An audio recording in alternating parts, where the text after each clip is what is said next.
Opo, ano ba, sensya na wala masyadong, wala pagod.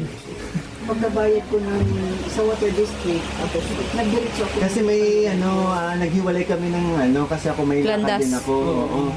So si mama, nag-diretso siya water district ako. Ang bilis. Katalaan ko lang nangyari yun. Segundo lang pagitan. Segundo lang? Oo. Ay, anong grabe yung... And pag, pasintro ako at may binili ko sa paparis. Alam niyo yung paparis na Bili ng tela. mga tela? Okay, hindi lumabas.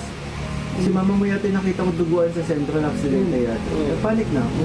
Hinanap ko sa may stoplight ko. Hinanap yung stoplight, wala na. Yung pala, agad naman na-respondihan. Naidala naman sa Buti nga, nasa Katinoan pa si mama nung kahit naisip niya, dalhin siya sa private. Kasi kung sa public, baka pumila pa si mama. Grabe yung dugo. Hindi ko sa provision. Sabi ko, ay sir, naisip ko yung dugong lumalabas. Hindi nga. Hindi na? Na-anesthesian sa hospital. Oo, grabe anesthesia niya. Saka may inilagay na din Pero expose ko na. laki ng Sa laki nga. Ang hiraan, ang sakit nga makita na ganyan.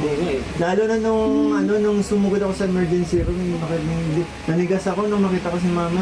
Hindi ko alam ang magiging reaction ko. Sumisirit. Hindi ko makita, as in sa paan niya Madugo lang ako, kasi ang ulo. Sa paan niya lang ako nakahawak, minamassage ko yung paa kanya para hindi siya para ramdam niya na kasi baka makatulog. Nga. Takot ako. Napatulog.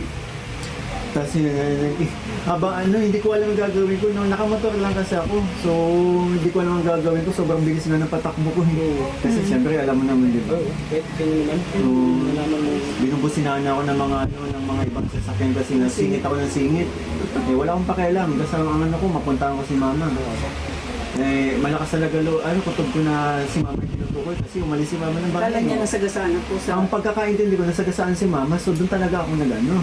nagpanic. Pero doon na sa CCTV, at sino po daw may pagkakamali? Wala. Wala. Nasagi ni mama yung bike. Parang nasagi. Hindi naman, nasagi. hindi ko alam kung nasagi o kusang nagtumba. Hindi kasi masyadong kita. Hindi kita mo. Pero I mean, hindi nyo po parang kinasuhan yung ano? Wala. Hindi Wala naman na, hindi kasalanan. na. Hindi naman kailangan. O kung hindi naman din kasalanan ng aksidente lang, hindi naman kailangan. O kung hindi naman din kasalanan ng aksidente lang talaga. Ganito kataas yung pinaglaglagan ni mama. Tumansik Kasi ako. 1 feet. Pinaglaglagan ni mama. Gata. Sa may elevated plaza. Saan ba? Yung may pababa, bro. Tapat Oo. ng kabilang way ng na Sa may pinya? Mr. Donut dati. Yan ay Pops Long. Oo. Ay, oo.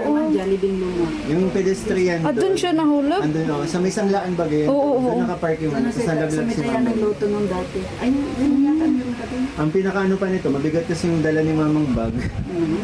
Actually, Kasi talaga. namili na ako sa namili Hindi ko mapagano talagang sorry na, napagalitan ko si mama. Sabi ko, mama, bakit kasi nagdadala Normal ng naman ganyan?" yun. Kasi Mabigat. Sobrang bigat talaga ng bag. Itan daw niya ng pera. Sige, bakit pag Para nanakaano? madalang pagkukuha ko, Sabi niyo, mga bukas ng pagkakas. mga magdadala ng ganyan. ganun nga ang mga matatanda, bro. Yun na. Ang dami din nagsabi. Actually, na-explain ko na din sa live. Ang daming mga ganun daw talaga mga man. Pero yun, hindi naman natin So next time talaga, hindi na natuto na lesson learned. Hindi na pwedeng umalis si mamang walang kasama. Dapat may kasama. Kuya Tats at Piligay, tiwala lang talaga na, kasi malakas ba kasi? Oo nga, lakas nga. Tumatumbling pa nga yun. Nakikipagbiruan pa nga nung sa akin. Nung nakaraang sa ano. Pagkapit ng Huwag ganyan, Oo nga. tatapag-birthday na Siya nga, Mikoy. Promise, August 1 ay natapilok ako.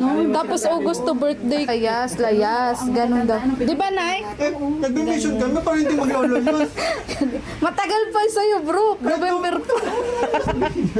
At least aware ka. Di ba, Nay? Matatanda noon,